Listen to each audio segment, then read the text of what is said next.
ఫైనల్గా నాకైతే Kuwait కీనట్ card వచ్చేసింది, నా చేతికి ఈరోజే అందిందండి. నాకైతే చాలా సంతోషంగా ఉంది. ఆరామాక్స్ వాళ్ళు నాకు కాల్ చేసి మీ ఆర్డర్ డెలివరీ అయిందని చెప్పారు. నేను బయటకు వెళ్ళి నా కీనట్ కార్డ్ అయితే తెచ్చుకున్నాను. చాలా హ్యాపీగా ఉంది.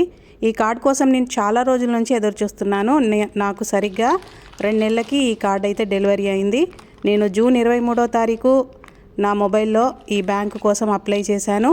అప్లై చేసిన 2 నెలలు అంటే ఈరోజు సరిగ్గా ఆగస్టు 20వ తారీఖు అయితే నాకు కార్డు డెలివరీ అయింది.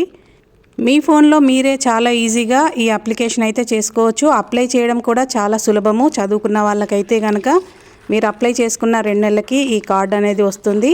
అప్లై చేశాక ప్రాసెస్ అవ్వడానికి నాకైతే దాదాపు 2 మంత్స్ టైం అయితే పట్టింది కీనట్ కార్డ్ రావడానికి.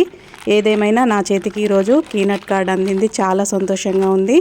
ఈ కీనట్ కార్డ్ పైన మీకు ఏవైనా డౌట్స్ ఉంటే కానీ నన్ను కామెంట్స్లో అడగండి, నేను మీకు తప్పకుండా రిప్లై ఇస్తాను. ఎందుకంటే ఇక్కడ మనకి ఇప్పుడు కొత్తగా రూల్ అయితే పెట్టారు, ప్రతి ఒక్కరికి బ్యాంక్ కార్డు ఉండాలనేసి. ఏది కొనుక్కోవాలన్నా కూడా కీనట్ కార్డ్ అయితే ప్రతి ఒక్కరికి తప్పనిసరి. ఇది 0 బ్యాలెన్స్తో మనం రూపాయి పెట్టుబడి లేకుండా మన మొబైల్లోనే చాలా సులభంగా ఈ వర్బా సిడి బ్యాంక్ అప్లికేషన్ అయితే మనం చేసుకోవచ్చు. చదువుకున్న వాళ్ళకి చాలా ఈజీగానైతే అర్థమైపోతుంది. కొంచెం ఇంగ్లీష్ రాని వాళ్ళకైతే కష్టమవుతుందండి. మీకు ఏమైనా డౌట్స్ ఉంటే కానీ నన్ను కామెంట్లో అడగండి, దానికి సంబంధించిన పూర్తి సమాచారం అయితే మీకు ఇస్తాను. Thank you.